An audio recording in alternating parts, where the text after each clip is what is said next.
TNT Sports has acquired the exclusive U.S. English language broadcast rights to the world-class FIBA men's and women's tournaments in a multi-year deal. And this is coming after the fact that so many fans were asking, where can we watch these games? Where can we watch these games? Because this will be the first time that we get to see Caitlin Clark suit up in her senior jersey for Team US. Someone just connected the dots between TNT Sports, Caitlin Clark, and a media strategy that critics say might be completely rigged in her favor.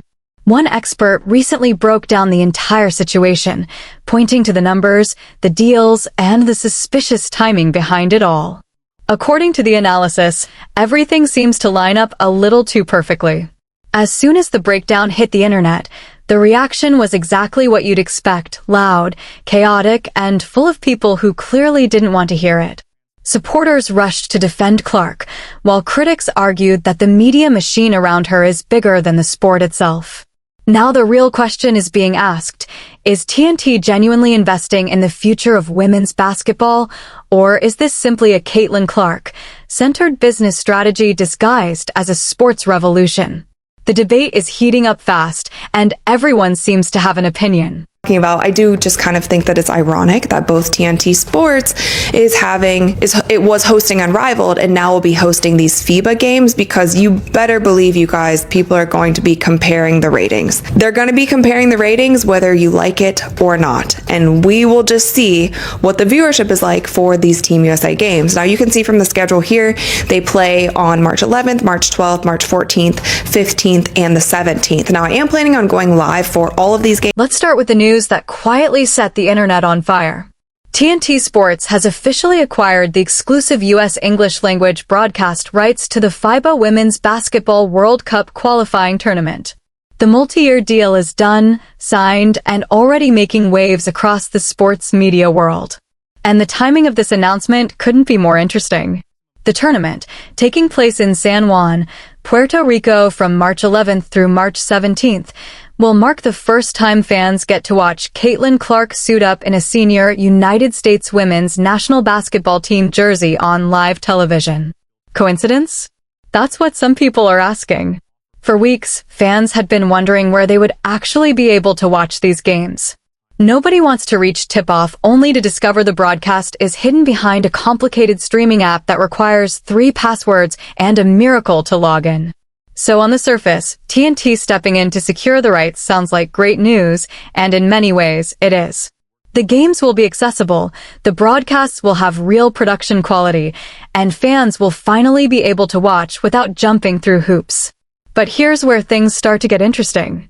TNT also holds the broadcast rights to Unrivaled, Women's Basketball League, the off-season Women's Basketball League that recently wrapped up its second season.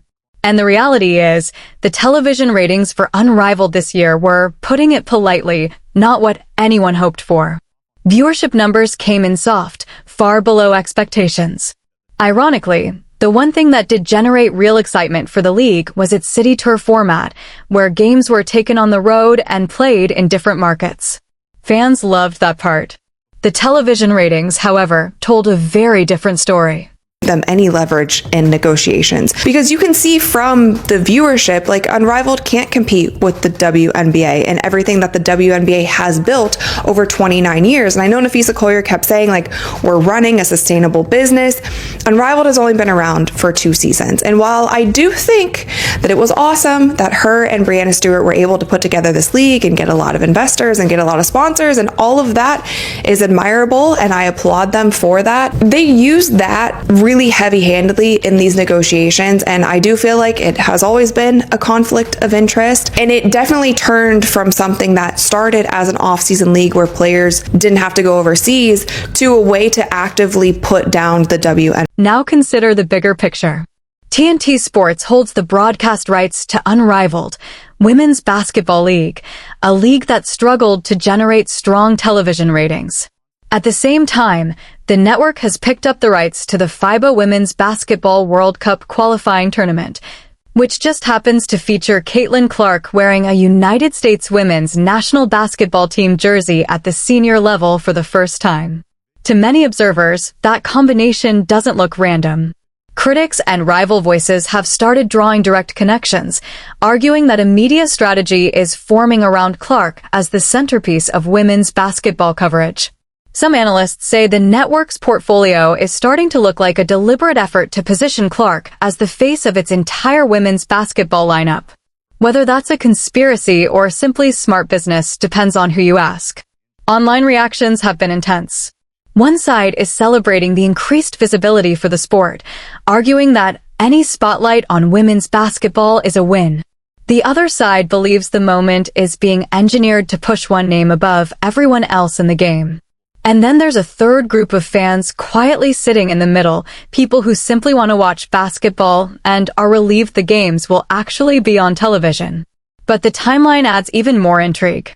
The qualifying tournament begins on March 11th. Meanwhile, the deadline to finalize a new collective bargaining agreement for the Women's National Basketball Association falls on March 10th, just one day earlier. That means the entire WNBA season could technically be hanging in the balance right before fans are supposed to be celebrating Clark's Team USA debut. About this a couple months ago. If we look at the salaries that the players are going to make in the WNBA this season, if they agree to the deal that is on the table, they will actually be making more than NBA players did during their 30th season. If you equate for inflation and all of those types of things, that means that they're actually ahead of where the NBA was at in their 30th season. The scheduling irony is hard to ignore. If the league reaches a deal, the positive momentum could flow straight into the tournament. If it doesn't, the international games could suddenly become the only major women's basketball action on television for a while, and TNT would be broadcasting all of it. That possibility is exactly why critics are raising their eyebrows at the timeline. Because if the WNBA season were delayed, the qualifying tournament would instantly become the only live women's basketball available to watch. And the biggest star on that stage would be Clark, with TNT holding the broadcast rights. It's the kind of alignment that makes people wonder whether this is coincidence or careful planning. To fully understand the situation, though, you have to look at Unrivaled itself. When Unrivaled launched, the idea sounded both simple and promising.